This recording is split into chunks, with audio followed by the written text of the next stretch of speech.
Good morning.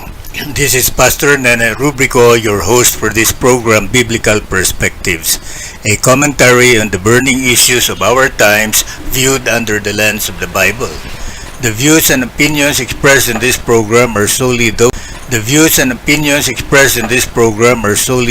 the commentator and do not necessarily reflect that of this station. Observations about how we can live a peaceful, purposeful, and productive Christian family life as seen through the lens of the Bible. The first one is facing the facts of parental responsibility. As parents of our children, we have a built-in responsibility towards them. A long time ago, King David wrote a psalm, a poem that was to be sung as a song, often accompanied by a musical instrument such as a lyre during worship and other special occasions like festivals and religious gatherings. Such one song, Psalm 127, talks about our responsibility as parents. The late Eugene Peterson, whose death last week has saddened many of us in Christendom, has translated Psalm 127 into modern English that many people can understand in his 1999 version of the Bible called The Message, ang mensahe. This is how Pastor Eugene Peterson translated Psalm 127, a pilgrim song of Solomon. If God doesn't build the house, the builders only build shacks. If God doesn't guard the city, the night watchman might as well nap. It is useless to rise early and to go to bed late and work your worried fingers to the bone. Don't you know He enjoys giving rest to those He loves? Don't you see that children are God's best gift? The fruit of His womb is His generous legacy. Like a warrior's fistful of arrows are the children of a vigorous youth. Oh, how blessed are you, parents, with your quivers full of children. Your enemies don't stand a chance against you. You will sweep them right off your doorstep. Nindot usab paminawon ang original nga King James Version, sama niini, Psalm 127. Except the Lord build the house, they labor in vain that build it. Except the Lord keep the city, the watchman waketh but in vain. It is vain for you to rise up early, to sit up late, to eat the bread of sorrows, for he who giveth his beloved sleep. Lo, children are a heritage of the Lord, and the fruit of the womb is his reward. As arrows are in the hand of a mighty man, so are the children of the youth. Happy is the man who hath his quiver full of them.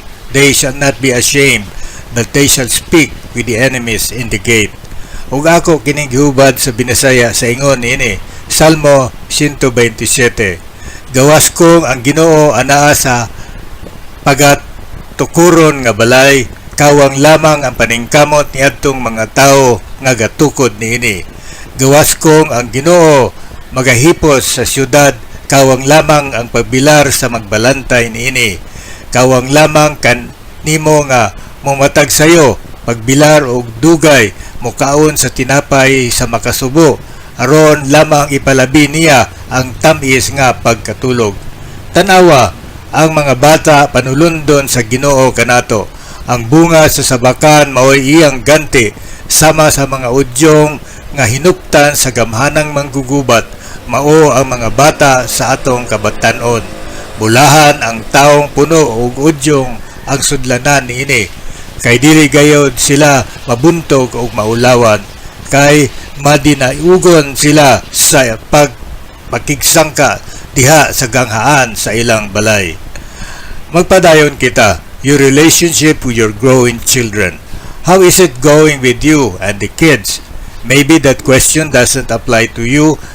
You may be single, or you may not have children, or you may have already raised your children. If so, bear with me while I address those of you who are still in the process of training and rearing their children. So, how is it going? What word or words would you use to describe your overall relationship with your offspring? Challenging, strained, pleasant, impossible, angry, threatening, adventurous, heartbreaking, impatient, exciting, fun, busy. Sulay pag-istorya kanila unya sa panihapon. If you want to get your eyes open to the facts at the supper table tonight, ask your kids to describe their feelings about you and their home. I'd better warn you, it may hurt, but it could be the first step in the right direction. The first step toward the restoration of harmony and genuine love under your roof. Needless to say, having a Christian home is no guarantee against this harmony. The old nature can still flare up. Habits set in concrete can lead to broken communication lines, and biblical principles can be ignored. So face the facts, my esteemed friends. Susiha ang kaimtang sa imong panimalay. Stop right now and think about your home. An evaluation is no good at all if it leads to guilt and hurt. To stop there would be like a surgeon stopping the operation immediately after making his incision. All it would leave is a lot of pain and a nasty scar. Pagahin og higayon alang sa imong mga anak. Take time to get next or close to your children, to come to grips with barriers that are blocking the flow of your love and affection, and there's too to face the facts before the fracture leads to a permanent domestic disease. Tulo kasang litanan sa Biblia. 3 biblical cases come to my mind. First one, Rebecca, who favored Jacob over Esau and used him to deceive his father Isaac, which led to a severe family breakdown in Genesis 27. Una si Rebecca ang inahan sa magsuong Esau ug Jacob sa sugilanon sa Genesis 27.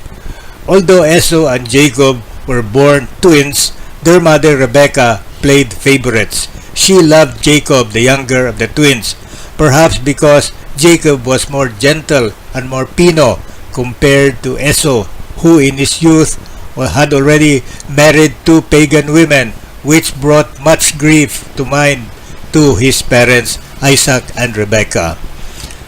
In time, Isaac became old and could hardly see. So when Rebekah overheard that Isaac, according to custom, would pronounce blessing on the older son Esau, Rebekah told her favorite son Jacob to dress up on the clothes of Esau and to serve Isaac's favorite meal that she had cooked. So both Rebekah and Jacob deceived Isaac, and Isaac pronounced his blessing on Jacob instead. Actually, God planned it that way, but still, we cannot help but wonder about the very human way the two deceived Isaac and deprived the no-good Esau of God's inheritance to the nation of Israel. We go back to the next example. Number 2, the priest Eli, who was judged by God because of his lack of discipline and failure to stand firm when his boys began to run wild in 1 Samuel 3:11-14. The high priest Eli was too liberal with his sons who were assisting him but who were also desecrating God's name and God's place, and Eli did nothing to stop them. Eli told the prophet Samuel that he will destroy Eli's family. God said, "This is my sentence on the family of Eli. The evil of Eli's family can never be wiped out by sacrifice or offering." Verse 14.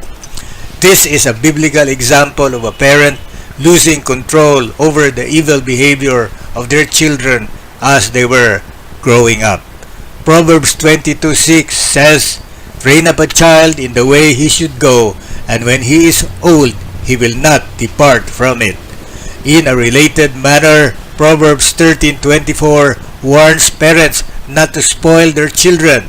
"Whoever spares the rod hates his son, but he who loves him is diligent to discipline him." This proverb is actually related to the third incident where there was lack of parental guidance. Number 3, David, who committed the same sin against his son Adonijah by never disciplining him during his early training. 1 Kings 1:5-6. You see, King David actually married 8 women: Michal, Anohinam, Abigail, Maaka, Haggith, Abital, Egla, and Bathsheba. In those days, it was the accepted cultural practice to allow for more than one wife for political and military reasons. Kings married the daughters of other kings in the neighborhood in order to form political and security alliances for the benefit of their people. For example, Michal, the daughter of King Saul, was given in marriage to the young shepherd David, who had earlier defeated the Philistine champion Goliath. Not immediately though, because King Saul also gave away his daughter Michal to one of his generals, and David had to wait until perhaps the general died in battle. We also see how capricious was King Saul and unethical, because he had promised David to be his son-in-law if he were to defeat Goliath. The Bible also records that David had 17 sons and 1 daughter, and perhaps even more.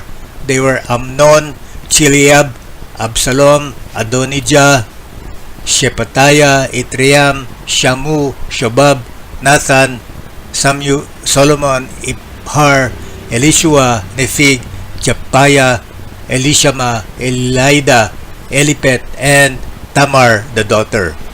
As it turns out, the aging King David played favorites too. Both Amnon and Absalom had political ambitions to the throne of David and showed it publicly even when David was still alive. His son Amnon and Adonijah rebelled against him and attempted to grab power by harnessing the support of his general Joab and the high priest. During these times, and even during the time of Adonijah, another ambitious son, David had to flee from his palace in Jerusalem and hide from his sons who wanted to kill him. Fortunately for him, and with God's intervention, the plans of his sons were frustrated.